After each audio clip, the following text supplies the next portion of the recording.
Hi everyone, welcome city बाइस programme. मेरा नाम है आकाश कुमार। दोस्तों, जैसे कि आप लोग जानते हैं, एनटीए सीयूटी यूजी 2024 का एग्जामिनेशन कंडक्ट करा रहा है। English language, general test, physics और मैथमेटिक्स, कुछ ऐसे एग्जाम्स देखे गए जिनकी वजह से बच्चे बहुत परेशान हुए, क्योंकि एनटीए ने अपना बहुत अच्छे तरीके से रुख बदला इन एग्जामिनेशन को लेकर। कहीं एग्जामिनेशन पैटर्न चेंज करा, कहीं लेवल इधर उधर कर दिया, कहीं ये नहीं पता चला कि किस सब्जेक्ट से किस सेक्शन से कितनी वेटेज दी जाए।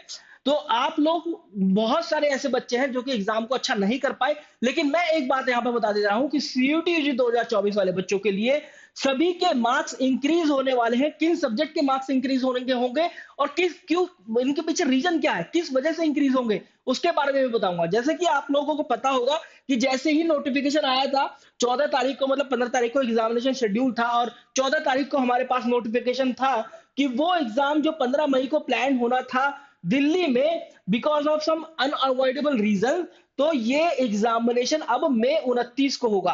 कितने बच्चे थे? 1,46,000 ऐसे बच्चे थे जिनका एग्जाम अब मई 29 को होगा। अब जो मई 15 को एग्जाम कौन कौन से थे? आपका केमिस्ट्री था, बायो था, इंग्लिश था, जनरल टेस्ट था। इंग्लिश और जनरल टेस्ट दो ऐसे एग्जाम थे जो कि बहुत अच्छे तरीके से बदल दिया एनटीए ने इस बार। अब इनकी वजह से, क्योंकि बदल दिया एनटीए ने, बच्चों के अटेम्प्ट्स कम हो गए, बच्चों के मार्क्स जो है कम बैठ रहे हैं। इसके अलावा एक और ऐसी वजह रही, कौन सी, जो कि मैं आपको दिखाना चाहूंगा। कानपुर का देखिए, Maharana Pratap college of pharmacy Kanpur, जहां पर लगभग 220 बच्चों का पेपर बिगड़ गया। 15 मई की शिफ्ट 2 भी थी जब जनरल टेस्ट का पेपर हो रहा था, तो वहां पर पेपर लीक होने की कोई खबर आई। और जब भी पेपर लीक होते हुए भी एग्जामिनेशन सेंटर पर पेपर होता, वो तो बच्चों ने वहां पथराव किया, बच्चों ने थोड़ा बवाल मचाया, जब जाकर ये एग्जामिनेशन पोस्टपोन किया गया और बोला गया कि हम रीशेड्यूल कर रहे हैं इसको, मई 29 को होगा एग्जाम।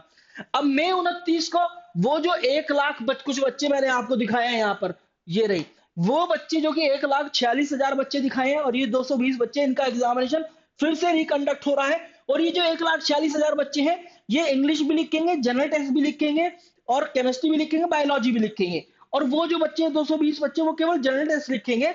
तो यहां पर दो examination at least I have to say, ये वाले जो एग्जाम, जिनकी वजह से बच्चों को बहुत ज्यादा परेशानी का सामना करना पड़ा। इंग्लिश लैंग्वेज की बात करें तो यहाँ पर 24 क्वेश्चन आरसी रीडिंग कॉम्प्रिहेंशन आ गए, ग्रामर की वेटेज कम हो गई, वोकैब की वेटेज बढ़ गई, जनरल टेस्ट की बात करें जीके एंड करंट अफेयर की वेटेज बढ़ गई, और क्वांट और रीजनिंग से क्वेश्चन कम हो गए। इनकी वजह से बच्चों के अटेम्प्ट्स जो है इस बार कम रहे। तो अब एक केस, जब भी कोई एग्जामिनेशन एक से ज्यादा शिफ्ट में एक से ज्यादा बार कंडक्ट होता है, तो ये किसी भी कंडक्टिंग एजेंसी का रूल होता है कि वो नॉर्मलाइजेशन इंट्रोड्यूस करे, अदरवाइज ये अनफेयर हो जाता है बच्चों के साथ। देखो, यहां पर इन्होंने खुद ही लिखा है, ये रहा, कि हम जो है इन बच्चों के लिए एग्जाम कंडक्ट करेंगे, फिर बोला NTA is dedicated to conducting. ये तो बहुत झूठी झूठी बातें लिखी हुई है, एनटीए ऐसा कभी करता नहीं है, आपको पता है कि भाई किस तरीके से एग्जाम कंडक्ट हो रहा है, ये सबको पता है।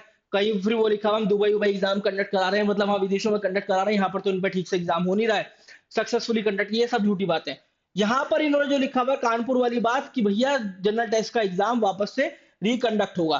तो जब भी एग्जामिनेशन एक से ज्यादा बार, एक से ज्यादा शिफ्ट, एक से ज्यादा दिन में कंडक्ट होता है, तो वहां पर नॉर्मलाइजेशन इंक्लूड करना होता है।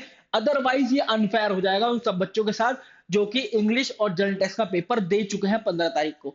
ठीक है, तो बहुत ज्यादा चांसेस है कि नॉर्मलाइजेशन फैक्टर इंट्रोड्यूस हो और इंग्लिश लैंग्वेज और जनरल टेस्ट का एग्जामिनेशन मई 29 को अगर आसान हो गया, आसान आ गया, तो फिर 15 मई वाले बच्चों के मजे आ जाएंगे भाई। उनके एग्जामिनेशन में मार्क्स जितने भी आपने काउंट करे थे, थोड़े थोड़े बढ़े हुए आपको दिखाई देंगे।